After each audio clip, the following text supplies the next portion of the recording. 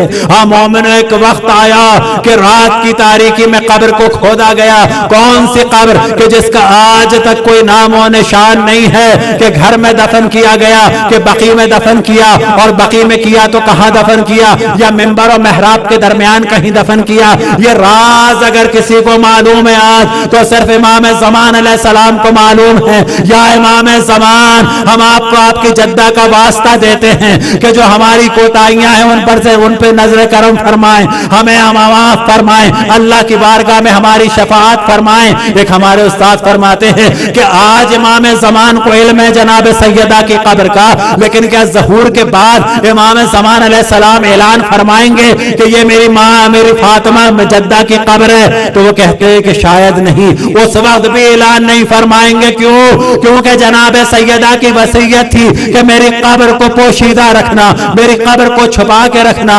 اور وجہ یہ ہوگی کہ امام زمان علیہ السلام بھی اپنی جدہ کے جب مصائب پڑھیں گے تو ان مصائب میں سے ایک مصیبت یہ بھی پڑھیں گے کہ میری جدہ کی قبر آج بھی پوشیدہ ہے، کیونکہ میری جدہ نے وصیت کی تھی۔